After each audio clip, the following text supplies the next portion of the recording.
새해가 밝았습니다. 옆에 분 앞뒤로 보시면서 새해 은혜와 복을 더 많이 받으십시오.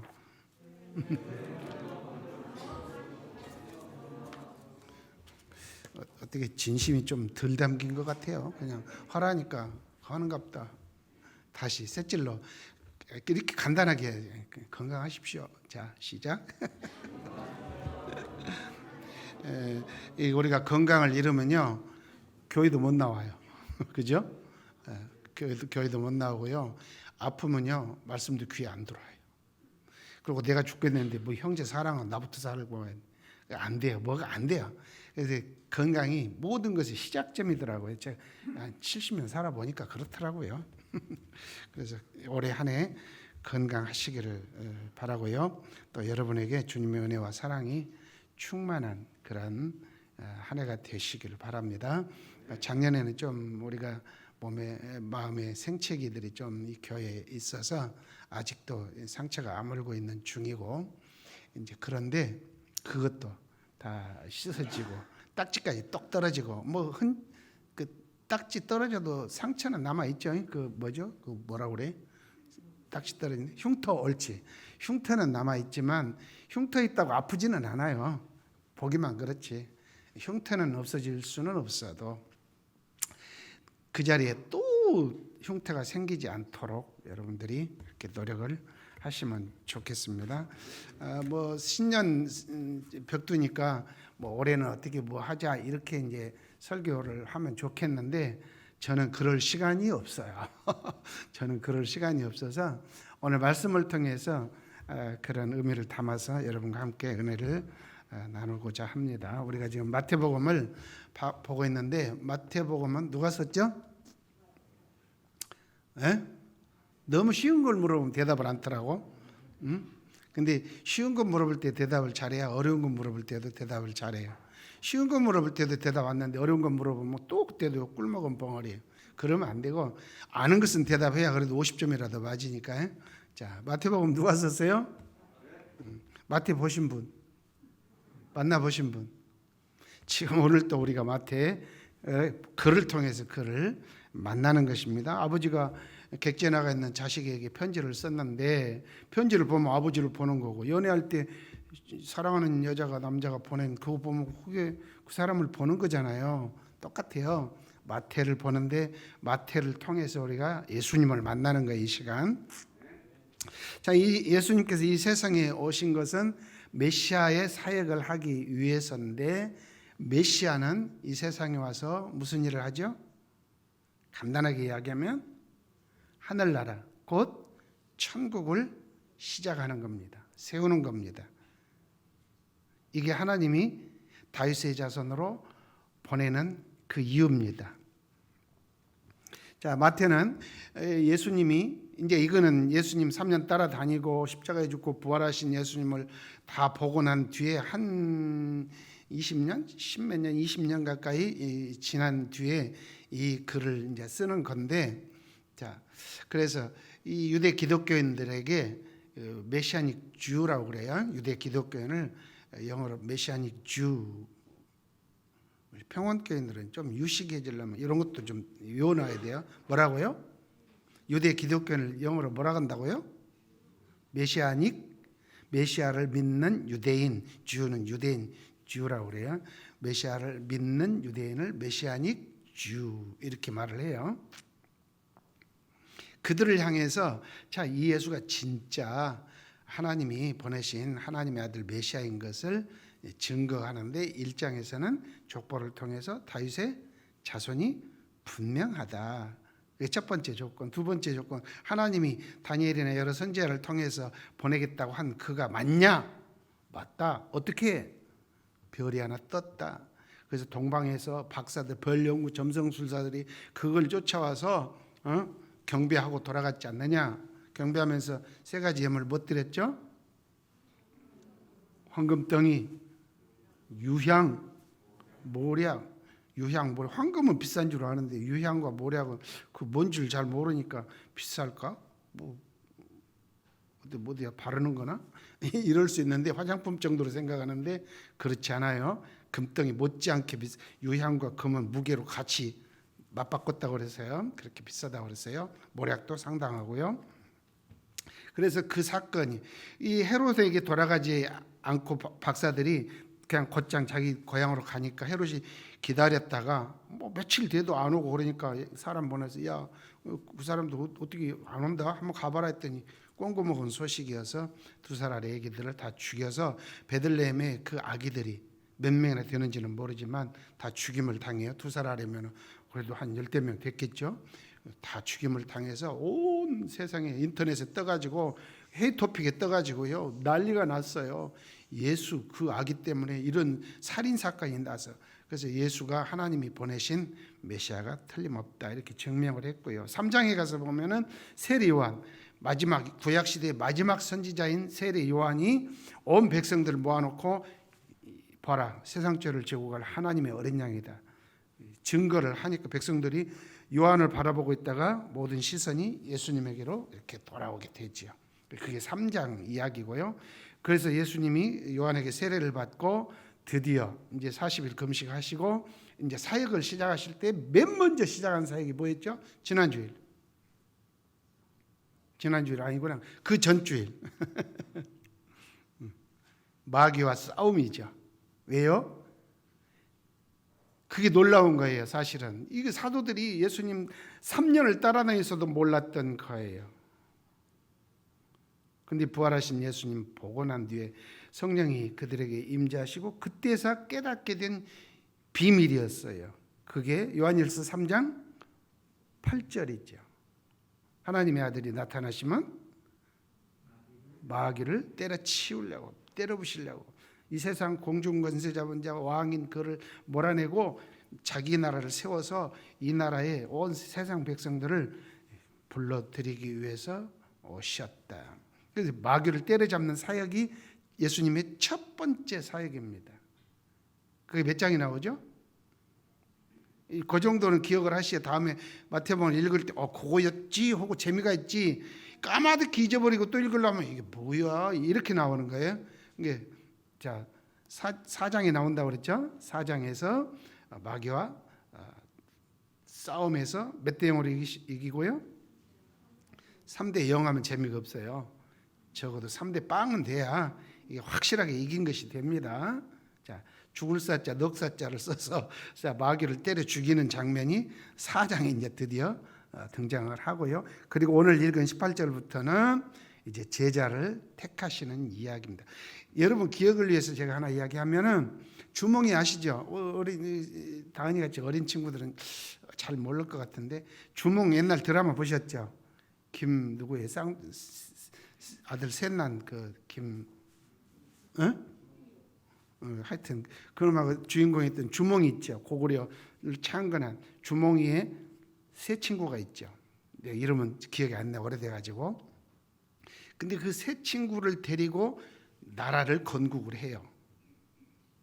예수님이 오늘 12제자를 선택하시는 이유가 바로 그겁니다. 이 천국을 시작하실 때 혼자 하는 게 아니라 12제자를 택하여 건국 신화를 만드는 이야기. 그게 4장 18절부터입니다. 12제자의 의미는 그거예요. 그러니까 간단해요. 천국이 저기 있으면 그럴 필요가 없어요. 뭐 할 필요가 없는 거예요. 근데 예수님은 천국이라는 하나님의 나라를 이 땅에 만들기 위해서 세우기 위해서 사람이 필요해요. 옆에 보조. 아담에게 배필이 필요하듯이 예수님 수발을 들 친구들이 필요한 것이죠. 그게 제자를 부르시는 그런 이야기다. 자, 예수님이 제자를 부르시면서 최초로 활동하신 곳이 어디냐? 이제 제자 이야기는 좀 뒤에 하겠고요. 어디냐면은 가버나움입니다. 이제 제가 지도를 좀 준비를 했어야 되는데 여러분 성경책에 이렇게 보시면 지도가 있을 거예요. 지도 보시면 그 지도를 저 뒤에 이렇게 보십시오. 그러면 그 팔레스타인 지도가 나올 거예요. 띄워놨으면 좋겠는데 이런 때는 방송실이 센스 있으면 얼른 띄워놓으면 좋은데.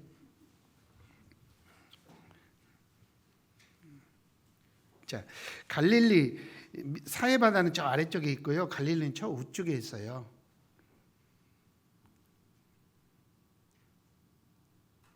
저는 어렸을 때 주일학교 다닐 때 국민학교 시절 그때 전도사님이 노래를 가르쳐 줬어요. 해안선 먼저 그린 후 메롬호수 그려라. 메롬호수가 어디 있는 줄 알아요? 여호수아서에 보면 메론 물가에서 싸우는 장면이 있어요. 갈릴리 우에 가면은요 조그마한 방죽이 있는데 지금은 그냥 습지예요. 거기에 온갖 우리나라 주남 저수지처럼 철새들이 엄청 왔다 갔다 하는 그런 좋은 습지가 있어요. 메로모스 그려라 그 아래 갈릴리 바다 서쪽 해안 칼멜산, 그 엘리야가 싸웠던 칼멜산, 북에서 흐른 요단강 갈릴리 지나 사해로, 이렇게 해서 어렸을 때 그 뒷이야기인데 기억이 잘 안 나는데 기억이 나요. 주일학교 다니신 분들은 자, 갈릴리는 저 북쪽이에요. 헐몬산에서 눈독은 물이 비가 와도 그렇고 내려오면 전부 갈릴리로 모여요. 갈릴리는 담수호예요. 퀴즈 나갑니다. 갈릴리 물은 짤까요? 싱거울까요?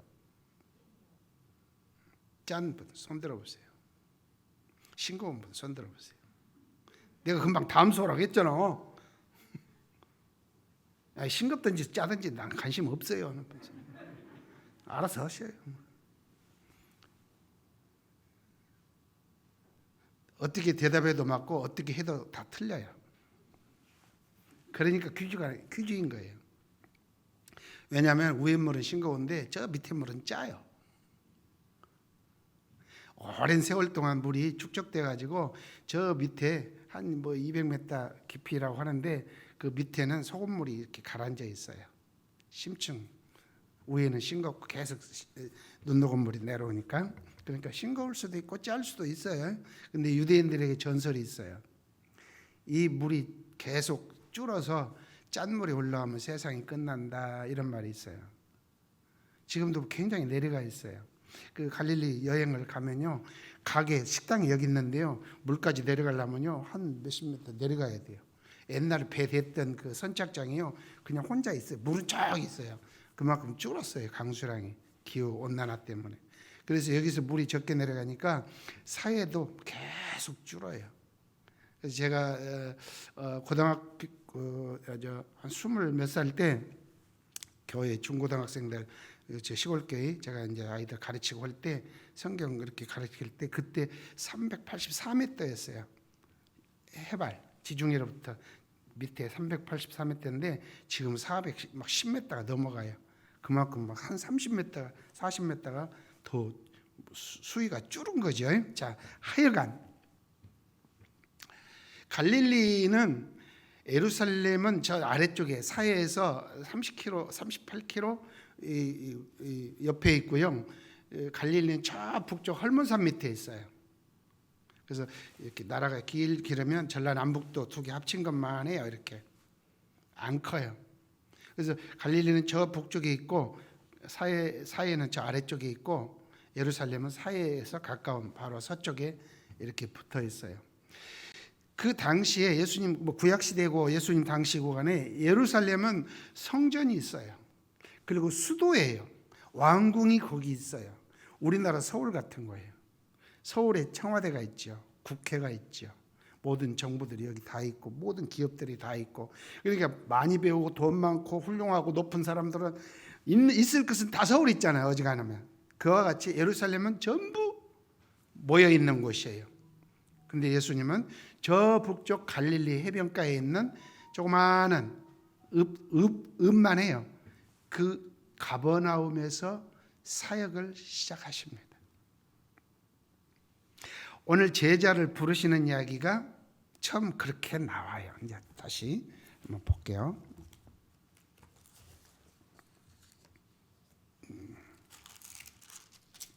자, 18절입니다.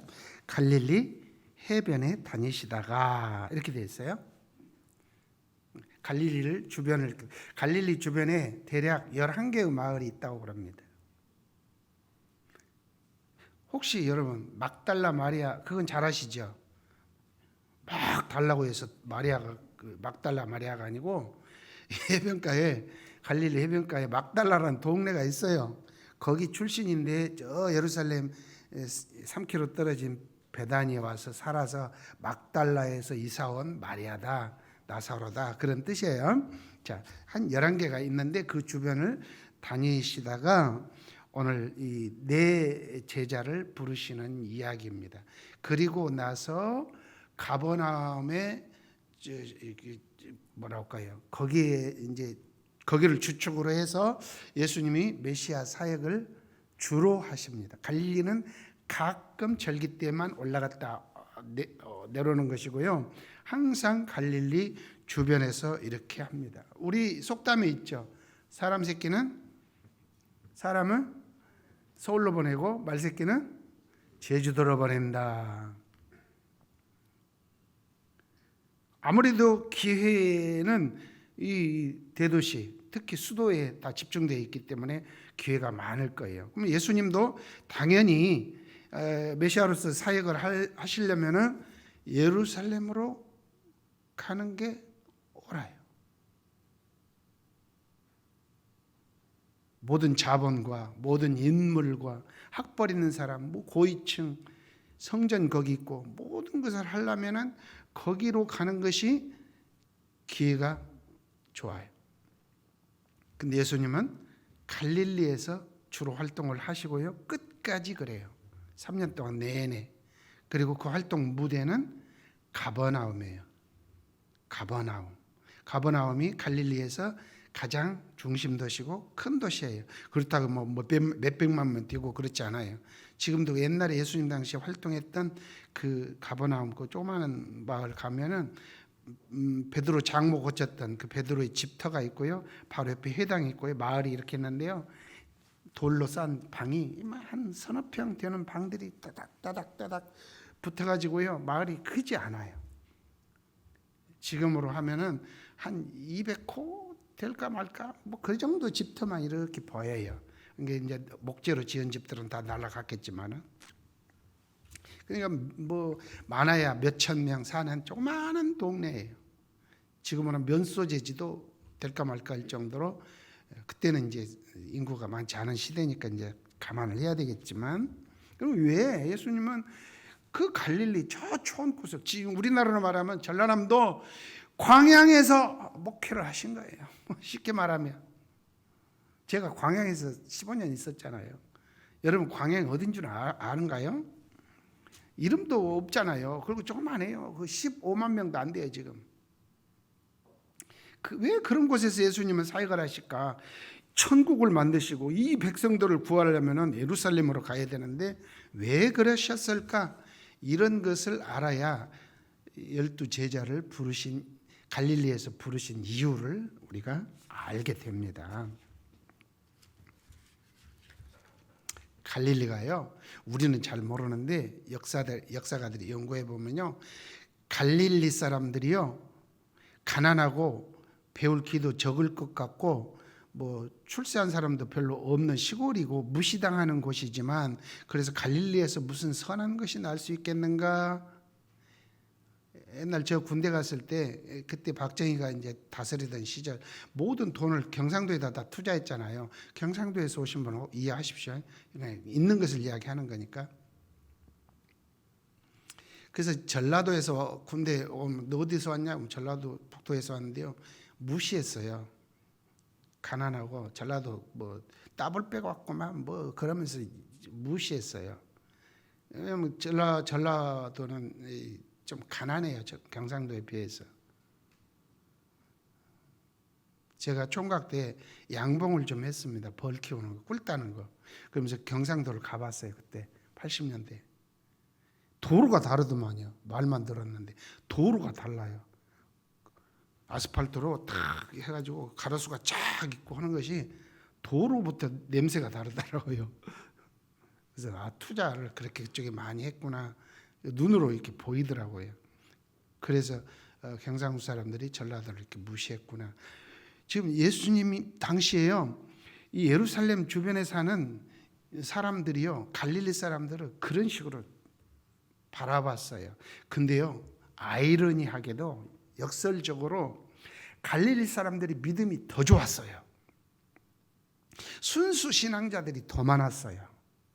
예루살렘에서는요, 기득권자들이 로마와 결탁하고 오랜 세월 헬라 시대를 거치면서 다 사두개파, 바리새파 이런 사람들이요, 다 외국 물을 먹고 그들과 결탁하고 그들 속에서 출세하고 이런 아수라장인데요, 그런 것과 상관없이 순수하게 자기 유대교의 전통을 지키며 살았던 사람들은요, 갈릴리 쪽에 더 많았대요. 그래서 성경에 보면은 열심당 있죠. 열심당원이, 예수님 제자 중에 시몬, 베드로 말고 시몬이 또 있어요. 베드로는 시몬의 아들이고 시몬이 있는데 그는 칼 차고 다니는 열심당원이에요. 그 헬라어로 젤로테스라고 그래요. 젤로테스. 테스가 붙으면요, 뭔가 전문가라는 뜻이에요. 그 성경에는 강도라고 많이 표현됐는데, 그 예수님 십자가 지시기 전에 예수를 풀어줄까 바라바를 풀어줄까 할 때 그 바라바, 그는 강도라 그랬죠. 그는 열심당원이에요. 다시 말하면 김구예요. 근데 로마 입장에서는 저거는 웃긴 놈의 반역자죠.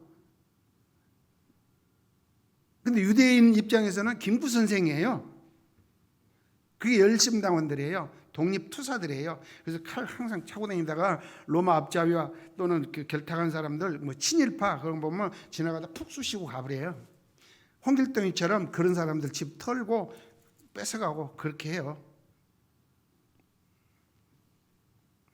그 열심당이 예루살렘 쪽에서 생긴 게 아니고 갈릴리 쪽에서 생겨요. 그래서 베드로의 고향이 벳세다인데, 이 벳세다에서 한 10여 킬로 떨어진 그 뒤에 산 이름은 생각이 안 나는데 바위산이 있어요.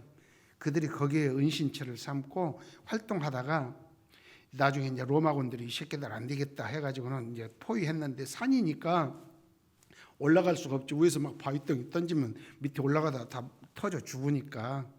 그래서 로마군들이 저 뒤로 해가지고 올라가서 기중기를 만들어가지고 밧줄 타고 내려와서 그들을 소멸해가지고 열심당을 없애버려요. 그런 지역이 갈릴리예요. 그리고요, 랍비, 예수님 보고 사람들이 랍비어 그러죠.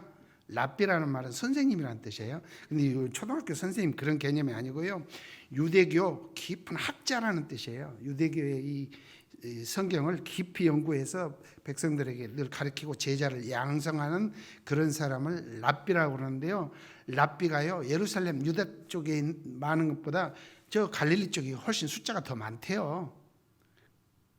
그래서 예수님도 그 중에 하나예요. 랍비예요. 그래서 예수님이 활동을 갈릴리 가버나움을 중심으로 했던 이유가 바로 이런 배경 때문에 하는 거거든요. 그러니까 그런 정도는 알고 성경을 계속 읽어가면은 그래서 여기서 이런 일들이 일어났구나. 예루살렘은 가끔 볼일 보러 한 번씩 가는 거예요. 절기를 지키러. 그런 정도예요. 그래서 예수님 제자를 부르시는 것도요, 처음에 어디서 불러요 지금? 18절에 갈릴리 해변가. 여기 해변은 바다 해자입니다. 근데 그 사람들은 바다, 갈릴리가 하도 넓으니까 그냥 좀 과장법을 해서 바다 그렇지만 호수예요. 왜 호수냐면은 두 대륙이 이렇게 지질하게 해서 대륙이 이동해 가지고 이렇게 붙다가 아직 덜 붙어서 갈릴리 호수가 생겼고요. 밑에는 사해 호수가 생기고요. 더 내려가면 뭐가 있어요? 홍해가 이렇게 있죠. 여기 아직 덜 붙어서 이 홍해도 있고요, 사해도 있고 갈릴리도 있어요. 그래서 주변에 지진이 많이 나요. 지금도 이게 움직이니까 조금씩 한, 내가 장담하건데 한 1억 년 있으면 붙어버릴 수도 있어요. 지질학을 연구하는 사람들 이야기예요.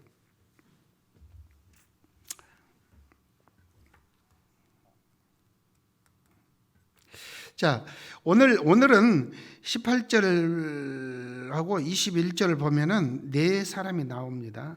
갈릴리 해변에 다니시다가 두 형제 곧 베드로라고 하는 시몬과 그의 형제 안드레가 바다에 그물을 던지는 걸 보시니, 그물을 던져서 낚시를 하는 게 아니고요, 그물을 던져서 끌어내는 겁니다. 고기를 쌍끌이 하듯이 끌어내는 건데, 퀴즈 나갑니다.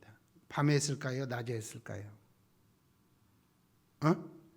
낮에? 밤에? 왜? 봤어요? 눈 멀쩡히 뜨고 있는 물고기들이 그물 던지는 거 보면 도망가 버려요. 수초 사이에서 이렇게 자고 있으면 저녁에 가서 해가지고 싹 끌어내는 거거든요. 왜냐하면 지금 그물은 물속에 들어가면 안 보이죠. 고기들이. 걔들 시력이 0.5밖에 안 되니까 그 얇고 투명한 그물을 던지면 잘 안 보여서 그냥 하는데, 그때는 그런 기술이 없어요.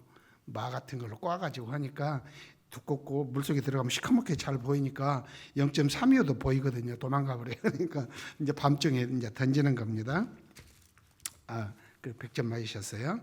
자, 그래서 거기 두 사람을 부르고요. 그리고 21절에 거기서 조금 더 가다가 다른 두 형제 곧 세베대의 아들 야고보와 그의 형제 요한이, 이렇게 되어 있어요. 그 두 사람을 부르십니다. 또 퀴즈 나갑니다. 야고보하고 요한이 친형제인데 누가 형이게요?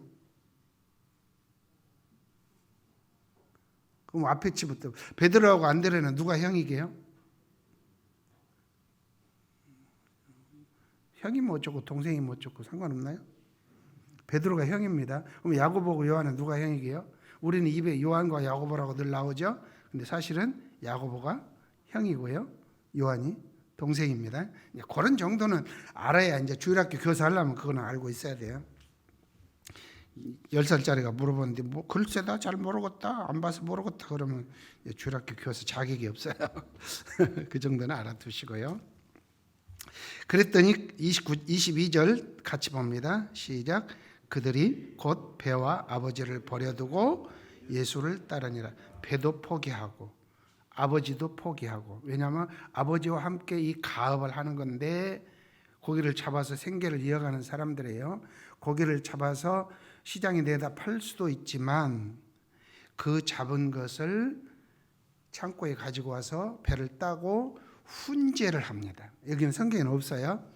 이거는 보통 사람들이 알 수 없는 지식이에요. 평원교회만 내가 특별히 보너스로 드리는 거예요. 훈제를 합니다. 큰 것들은 훈제를 해서 팝니다. 훈제 오리, 또 연어 훈제하고 그러죠. 훈제에서 왜 파느냐? 오래 보관도 하고 유통 때문에 그렇습니다. 이스라엘 사람은 외국에 살지라도 갈릴리에서 나는 지느러미 있고 비늘 있고 아가미로 숨쉬는 물고기, 그거를 먹는 게 항상 소원이거든요. 그래서 훈제에서 수출하는 중소기업으로 운영하는 그런 사람들이에요. 갈릴리에서 굉장히 고기가 많아요. 갈릴리에는. 그래서 갈릴리는 물반 고기반이라고 그럴 정도로 고기가 많아서 돈을 잘 버는 그런 사람들이에요. 배를 버려뒀다는 거, 그것은 자기 생계를 완전히 포기했다는 거고요. 그 돈 잘 버는 그것을 내려놨다는 거예요. 그냥 뭐 그 돈 깔탕깔탕 먹고 사는 거 뭐 그냥 던져도 별거 아닌, 그렇게 생각하시면 여러분은 오해를 하시는 거예요. 이거는 중소기업 가업, 대대로 물러온 가업이고요. 벌이가 꽤 괜찮은 거예요. 그 가버나움에 가면 베드로가 살았던 집이 있어요. 거기서 장모가 열병 들어서 예수님이 고쳐준 그 집이 있는데요. 지금은 위에다가 기념교회를 이렇게 지었지만 밑에 보면요, 그 집터가 이렇게 있어요. 그대로. 다른 집은요, 한 두세 평 이렇게 집들이 있는데요. 그 집은요, 굉장히 넓어, 이렇게 커요. 그만큼 잘 살았어요. 왜요? 사장님이니까. 여러분들도 예수님을 위해서 그렇게 포기할 수 있어야 진짜 예수를 믿는 거예요. 나는 포기할 거 없는데요. 없으면 없는 대로 사는 거고요. 자, 오늘은 네 사람만 부르고 있는데, 저 9장에 가면은, 9장 마태복음 9장에 가면은 가버나움 세관에서 그 장사꾼들 왔다 갔다 하는 거 통관세를 받는 마태를 부르시는 장면이 나옵니다. 마태는 세리예요. 그럼 세리는 누구하고 동급이죠? 창녀. 공무원인데도 창녀와 동급이에요. 왜요? 이 세금을 거두어서 로마에 이렇게 바치는, 다른 나라를 섬기는 그런 사람이기도 하지만 막 폭리를 10만 원만 받아야 되는데 막 40만 원, 50만 원을 뜯어내 갖고 나눠 먹기에 소장님도 주고 군수도 주고 경찰서장도 상납하고 정부에다 납부도 하고 자기도 한몫 챙기는 이런 못된 놈이라서 그래서 삭개오가 그 이야기 하잖아요. 삭개오는 여리고의 세관장이에요. 세무서장인데 내가 4배로 다 갚겠습니다. 그래요. 4배가 기본으로 뺏어 먹었던 그런 직업이 세리니까 욕을 먹는데 하여튼 세리를 부르십니다. 예수님이 거기를 늘 왔다 갔다 매일 왔다 갔다 하는 것을 책상에 앉아서 예수님 제자를 데리고 왔다 갔다 하는 것을 이제 보거든요. 그리고 뭐 병도 고치고 사람들에게 말씀도 나누는 거 보고 굉장히 관심이 많았어요. 그러면서 내가 비록 목구멍이 포도청이라 이렇게 먹고 살려고 이것을 하지만 그리고 사람들에게 비아냥 당하고 뒤에서 앞에서는 인사하지만 뒤에서는 침뱉고 그런 욕먹는 사람이지만 나도 이거 버리고 싶다. 그리고 저 양반이 메시아라면 나도 따라가고 싶다. 뭐 이런 속의 마음을 가지고 있었을 거예요. 성경에는 안 나와요. 근데 제가 그때 옆에서 봤거든요. 그 베드로하고 차 마시면서 그 이야기를 마태하고 차 마시면서 그 이야기를 내가 들은 장본인이거든요. 근데 예수님이 어느 날 딱 와서 쳐다보는 거예요. 마태가 전라북도 말로 쩔어갖고 쫄아갖고 이러고 발람이 나를 따르라. 그 자리에서 볼펜 놓고 따라버린 거지. 그러기가 쉽지 않잖아요. 그 자리에서 볼펜 딱 놓고 알았습니다. 돈 야야 이거 저 서장님한테 갖다 주고 그 자리에서 끝내버린 거예요.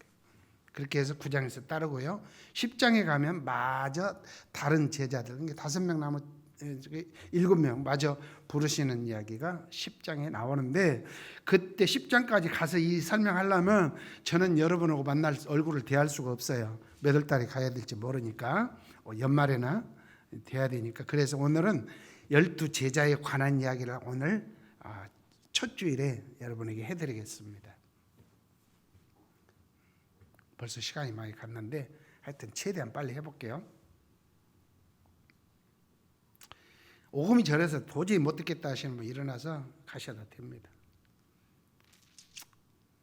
자, 예수님이 이렇게 베드로, 안드레, 야고보, 요한 그리고 마태 그리고 나머지 제자들 12를 부르십니다. 12제자 다 외우시는 분.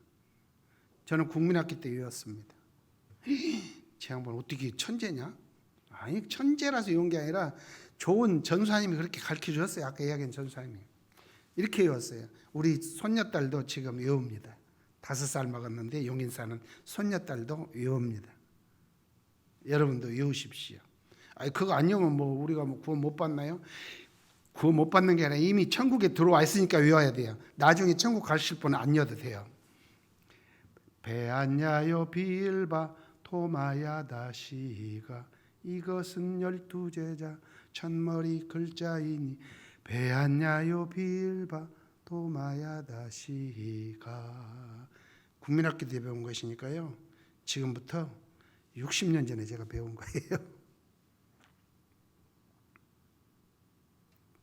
자 여기 지금 앉은 40명이 천재인 줄을 제가 믿고 다 같이 시작.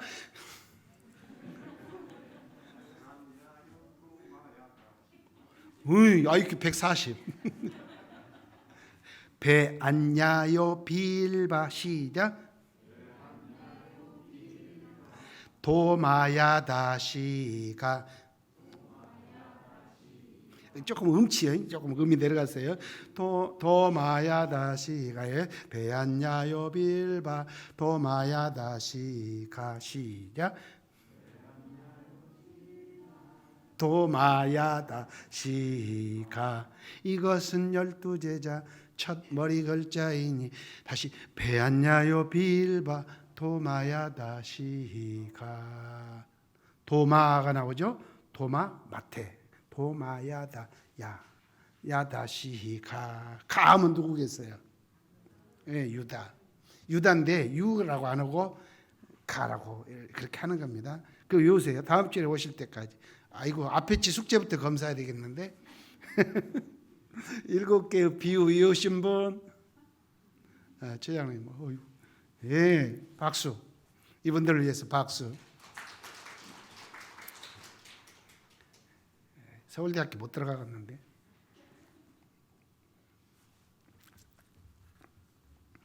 자, 예수님이 12를 부르시고 그들에게 임명장을 하사하는 장면이 10장에 나옵니다. 이들을 제자로 부르시고 좀 나를 잘 따라다니면서 배워서 내가 하는 이 사역, 하늘나라, 하나님의 나라를 세우는 일에 애를 좀 써주라 그러면서 이렇게 제자로 임명하시는 그런 장면이 나옵니다. 이제 그 12를 부르시는 이유가 있어요. 12를 부르시는 이유가 있어요. 우리 같으면 10명이 딱 좋을 것 같고요. 아니면 그냥 확장시켜서 20명 더 좋을 것 같고요. 20명보다 몇 명이 더 좋을 것 같아요. 한 30명 하면 더 좋을 것 같고요. 그래요. 왜냐하면 유대인들이 바라는 이 하늘나라, 하나님 나라는 로마를 몰아내고 다윗 왕국을 다시 회복시키는, 그러면 수가 많을수록 힘이 있고 다다익선이거든요. 그죠? 한 100명쯤 제자 삼으면 진짜 이거 왕 대박 날 거 아니겠어요? 근데 10명도 아니고 20명도 아니고 100명도 아니고 딱 12를 부르세요. 12. 연필은 한다스가 몇 자루예요? 12자루예요. 아마 연필을 처음 이렇게 만들어서 판 공장 사장님이 기독교인이었을 것 같아요. 그래서 연필을 12개로 해서 제자 숫자로 맞춘 것 같아요. 10개가 상식이 딱 맞는데 12개로 한 것은 아마 그런 것 같아요. 볼펜 모나미에 153 써진 거 아시죠? 그 사장님이 일부러 예수님 베드로가 물고기 건져서 씌어보니까 153마리라 그렇게 한 것처럼 연필도 12로 일부러 그럴 것 같은데, 그러면 예수님은 왜 12이냐 이 말이죠. 10도 아니고 20도 아니고 100이면 더 좋을 텐데. 나중에 사도행전에 보면 예수님이 가시고 난 뒤에 그들이 그 제비를 뽑아서 마띠아를 택해가지고 12의 숫자에 채웁니다. 유다가 죽어서 빠지니까 12로 채웁니다. 왜 그들은 그렇게 해야 됐고 예수님은 12이라는 숫자로 제자를 불러 딱 숫자를 맞추는가? 그 이유는 간단합니다. 우리는 잘 몰라도 유대인들은 아주 간단합니다. 출애굽기 1장 1절에 창세기 1장 1절은 시작이 뭐랬죠? 시작은 뭐라고 그랬죠? 시작은 이러하니라. 출애굽기 1장 1절은 이렇게 되어 있어요. 히브리어에 그들의 이름은 이러하니라예요. 뭐라고요? 어디에? 출애굽기 1장 1절 히브리어에 그들의 이름은 이러하니라예요. 그게 글 쓰는 방식이에요. 창세기 1장 1절은 시작은 이러하니라, 출애굽기 1장 1절은 그들의 이름은 이러하니라예요. 근데 우리 성경에는 그렇게 안 돼 있어요. 한번 보세요.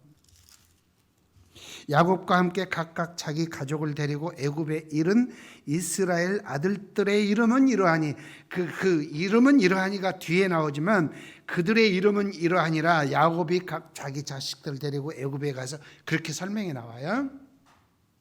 그러면서 2절부터 보면은 출애굽기 1장 2절에 보면은 루벤과 시몬, 레위, 유다, 이사갈, 스불론, 베냐민, 단, 납달리, 갓, 아셀. 제 사위 이름이 김아셀입니다. 그리고 야곱의 허리에서 나온 사람이 모두 70이요. 이렇게 되어 있어요. 그래서 12 야곱의 아들 이름이 여기 소개되고 있어요. 야곱의 12아들 이름 혹시 외우시는 분 있나요? 제 양반은 맨날 뭐 외우라서는 기본이라 구구단 외우는 건 잘하잖아요. 이게 성경의 구구단이거든요. 제자 이름 12제자, 12아들, 뭐 또 다음 주에 또 숙제 또 내주니까 여러분 밀리면 안 돼요. 다음 주에는 팔복 외우라고 할 거예요. 8개 복을 외우라고 할 거예요. 어메 미치고 팔딱 뛰겠네 맨날 외우라고. 여러분 실력을 향상시켜야 되는 거예요. 그래서 르시레유 단낙과다 이스요베 이렇게 해서 7개를 또 외우시기 바라고요. 자, 이렇게 시작한 것처럼 구약의 나라가, 옛 언약의 나라 이스라엘 나라가 야곱의 12아들이 뿌리가 되어서, 뿌리를 지파라고 그러잖아요. 가지. 그래서 이스라엘 민족이 이렇게 번성해서 출애굽을 해가지고 가나안 땅에 와서 하나님의 왕국, 하나님의 나라가 되었듯이, 그 나라는 망했는데 그 나라를 다시 이렇게 세우기 위해서 예수님이 오셨고, 이 망한 나라를 다시 이렇게 세우는데, 그 나라는 하나님의 나라지만 하나님을 왕국 어법으로 제3계명 때문에 하늘이라고 바꾼다고 그랬죠. 그래서 하늘나라를 세우지만 그건 우리 성경에는 천국이라고 번역이 되어 있고, 이 천국을 세우는데 첫 출발, 그들의 이 나라의 뿌리를 구약의 나라 12 아들로 세웠던 것처럼 12 이 제자로 시작하는 의미에서 12를 택하신다. 그래서 이 나라가 이 나라의 정통성을 이어받은 나라로 메시아가 12를 택하신다. 그러니까 구약의 이스라엘 유대인들은 이 12지파의 이름을 못 외우면 당신은 어디 김씨입니까? 어디 이씨입니까? 그러면 글쎄요, 모르는 것과 같이 자기 뿌리를 모르는 사람들이에요, 이스라엘 사람들은. 그래서 르시레이 단낙가다 이스요벨을 그냥 자동으로 나와요. 구구단 외우듯이. 그들은 자기 뿌리고, 그러면서 나는 베냐민 지파다, 나는 유다 지파다, 이사갈 지파다, 아셀 지파다 딱 나와야 되는 거예요. 그게 뭐 나는 전주이시요, 어디 밀양박시요, 뭐 이렇게 나오는 것처럼. 우리는 성이 막 수백 개지만 그들은 성이 12개밖에 안 돼요. 지파가 12개니까. 그와 같이 새로운 나라, 하나님의 나라를 예수님이 세우실 때 12뿌리를 선택하시는 이야기, 그리고 이들을 통해서 이 나라를 건설하시는 이야기.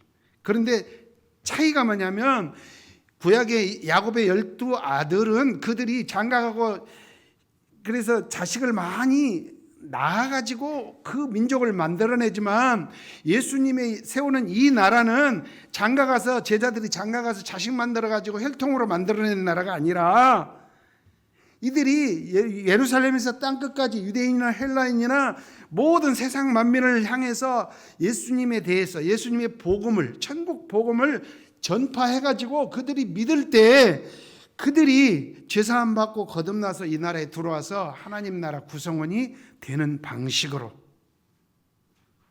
12는 같아요. 그러나 이들은 생육하고 번성하는 법이에요. 결혼 안 하면 그러니까 죄악이 되는 거예요. 구약시대 이스라엘 민족으로 태어났는데 남자가 되었는데 결혼을 안 해? 뭐 3포 5포 해가면서 결혼을 안 해? 그건 이 나라에 살 자격이 없는 거예요. 왜요? 생육하고 번성하라는 하나님의 절대 명령을 거부하는 거에 대해요. 그래서 고자, 남자 구실을 못하는 고자는 성전에 못 들어와요. 너는 이 백성 자격 없어야? 이방인도 못 들어와요. 왜요? 너는 씨가 달라야? 그래요. 결혼했어요. 근데 아기가 안 생겨요. 그럼 어떻게 해야 돼요? 옛날에는 남자 탓 없잖아요. 아기는 전부 누가 낳아요? 그래서 아기 못 낳으면 칠거지약에 속해서 여자 탓이잖아요. 지금 의학이 발달해서 남자 탓 절반이잖아요. 근데 옛날에는 그런 거 없어요. 그래서 자식을 못 낳으면 여자가 못 낳은 것이 되어가지고 그 여자는 사람이 아니에요. 그래서 누구야? 사무엘의 아버지처럼 첩을 얻어요. 정당한 거예요.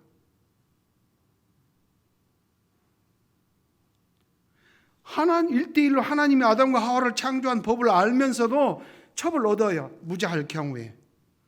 그거는 정당한 거예요. 생육하고 번성하라는 하나님의 법을 지켜서 이 나라가 번성하도록, 하나님이 다스리는 이 이스라엘 나라가 번성하도록 충성을 다하는 것이 되어버리는 거예요.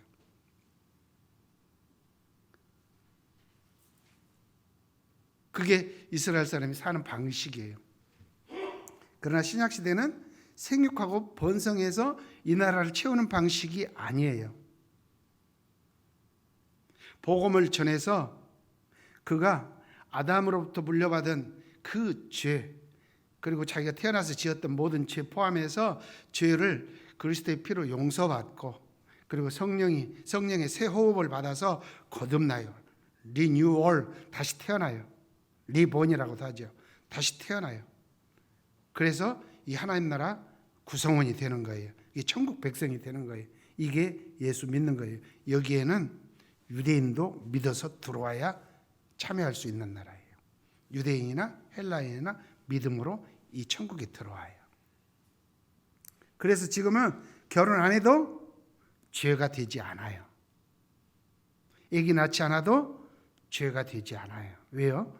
생육하고 번성하는 법이 아니라 땅끝까지 복음을 전해서 이 천국 하나님 나라를 채우라는 것이기 때문에. 그러면 우리 결혼 안 해도 되고 자식 안 낳아도 되나? 결혼하세요. 안 해도 죄가 안 되지만 결혼하세요. 바울이 그러잖아요. 나처럼 결혼 안 해도 좋다. 그러나 뭐 하고 싶으면 해라. 그러잖아요. 그게 이 하나님 나라와 구약의 나라가 다르기 때문에 하는 이야기예요. 여러분들은 존재론만 배우니까 사람은 항상 똑같다고 생각하는데 구약과 신약은 시대가 달라요. 하나님이 관여하시고 다스리는 방식이 다르고요. 결혼하셨으면 자녀를 낳으세요. 안 낳아도 누가 뭐라고 안 해요. 죄가 안 돼요. 그러나 낳았으면 믿음으로 양육하세요. 믿음으로 양육하지 않으면 그놈이 이 천국 백성 못 돼요. 목사 자식이라도 안 돼요. 내가 장로니까 나는 내 자식이니까 당연히 예수 믿을 거야? 그런 거 없어요.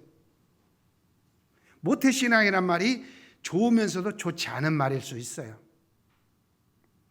모태신앙이니까 당연히 예수 믿을 것 같죠? 아니에요. 열심히 복음으로 가르치셔야 돼요. 그래서 예수 제자 만들어야 돼요. 그 차이점을 아시겠죠? 이게 구원 역사라는 거예요. 여러분 눈을 보니까 처음 들어보는 것 같은 거예요. 내가 볼 때. 그럴 거라고 하고 제가 지금 소개하는 거예요. 자, 제자를 부르셨어요. 제자를 부르셨는데 이 제자라는 말은요.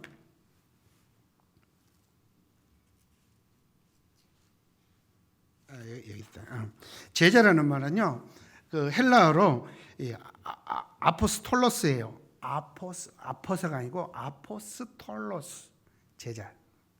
응? 그 사도가 그렇고 제자는 마데테스라는 말이에요. 마데테스. 테스 아까 붙으면 젤로테스 전문가라는 뜻이었죠. 이제 랍비로부터 전문적인 교육을 받는 훈련받는 가르침을 받는 사람을 마데테스 이렇게 이야기를 해요. 영어에서는 이제 disciple 이제 그러는데 자 제자는 선생으로부터 배우는 사람이에요. 그런데요 예수님이 부활하시고 난 뒤에 오순절 이후부터 그들을 사도라고 일컬으시고 사도라고 하면서 예루살렘에서 땅끝까지 복음을 전하라고 이렇게 명령을 해요. 그때는 제자가 아니고요 사도예요. 사도는 아포스톨로스예요. 영어로는 아포스르라고 그러는데 자, 이 사도는 뭐냐면은 어디론가 보냄을 받다. 우리가 미국 대사, 일본 대사할 때 대사라는 말이 거기서 나와요. 보냄을 받아요. 어떤 사명을 가지고 보냄을 받은 사절단. 그게 사도입니다. 그러니까 예수님 3년 공생애를 따라다니면서 배울 때는 제자고요. 예수님이 가신 뒤에 오순절 성령이 임하고 권능을 받고 난 뒤에는 그들이 사도가 되어서 보냄을 받아요. 그래서 보냄을 받아요. 마태복음 28장 끝에 보면은 복음을 전하고 제자를 삼아 그들을 가르쳐 지키게 하라 이렇게 되어 있어요. 그건 사도의 역할이에요. 제자와 사도는 그래서 달라요. 사람은 똑같아요. 근데 이 사람이 나중에 보냄을 받을 때는 사도가 돼요. 제자로서 훈련 받다가 중간에 낙오한 사람이 있죠. 누굽니까? 가룟 유다죠. 그럼 가룟 유다 혼자만 그랬나요? 예수님이 붙들려 가서 재판받고 신문 받을 때 베드로도 나 그 사람 몰라요. 나 그 제자 아니에요. 3번이나 부인하죠. 3번 삼시세판하면 그건 끝장난 거예요. 그래서 제자로서의 지위를 잃게 되죠. 그래서 막 뒤로 도망가고 내가 왜 그랬지? 예수님 너 나 다 굴기 전에 3번 부인할 거야. 막 그랬잖아요. 그게 생각나고 막 뒤로 도망가서 울었어요. 거기다가 중세 때 예배당을 크게 짓고 지붕 꼭대기에다가 장닭 한 마리를 세워놨어요. 여행 가면 그거 보실 수 있어요. 인터넷 찾으면 그거 있어요. 닭이 한 마리가 꼭대기에 양철로 이렇게 해가지고 닭이 한 마리 있어요. 거기서 꼬끼우 하는, 거기서 베드로가 내가 왜 이랬지? 제자니까 그래요. 근데 부활하신 예수님을 본 뒤에는 이제 그런 일이 없어요. 거꾸로 십자가에 매달아 죽을지라도 사도로서의 사명을 감당을 해요. 자, 시간이 많이 갔으니까 줄일게요. 자, 올 한 해 동안 여러분은 제자의 어떤 그 위치에서 열심히 배우십시오. 마데테스의 자리에서 열심히 배우십시오. 배우지 않고 사도가 될 수가 없습니다. 배워도 유다도 떨어져 나가고요. 베드로도 모른다고 3번 부인하잖아요. 배워도 그런데 우리가 진리를 모르면, 복음을 모르면 무슨 짓을 벌일지 모른단 말이에요. 교회를 깨기도 하고 이상한 짓도 하고 그런단 말이죠. 목사라고 다 아는 거 아니고요. 장로가 됐다고 다 아는 것도 아니에요. 죽을 때까지 배우셔야 돼요. 공동묘지에 가면요, 비석이 있어요. 비석에 학생 뭐 어쩌고 어디 씨 뭐 이렇게 써 있어요. 학생이란 말이 있어요. 평생 배운 사람이란 뜻이에요. 이제 그거는 좋은 의미가 아니고 사실은 나쁜 의미예요. 공부를 안 해서 어떤 벼슬 한 자리도 못했다, 그래서 평생 공부만 하다 죽었다 하는 의미로 학생 뭐 어디 씨 뭐 이렇게 써놨어요. 지구 해가지고. 그거는 나쁜 의미로 쓴 거예요. 근데 좋은 의미로 여러분들은 평생 성경을 배우셔야 돼요. 내가 교회 다닌 지 나는 모태신앙이고 내가 10년, 20년, 30년 나는 처음부터 교회 왔고 나는 성경을 몇 번 읽었고, 평생 배울 이유는 틀린 걸 자꾸 교정하고 모르는 건 알아가면서, 그래야 여러분이 아는 만큼 믿음이 자랍니다. 알지 않고 믿음이 자란 건 그건 열심이지 믿음과는 상관없는 거예요. 나는 절대 교회에서 사고치지 않을 거야. 그거 믿을 수 없어요. 베드로도 3년 배워도 사고치는데 뭘. 열심히 배우셔가지고 여러분이 사도 되라는 말은 아니에요. 사도는 없어요. 12사도 이외에 이제 바울 하나 플러스 해가지고 그 사도 외에는 다시는 사도가 없습니다. 미국에서 시작된 신사도 운동이 있어요. 지금도 사도는 계속된다. 그래서 그 사도 중에 한국 사람이 하나 있더라고요.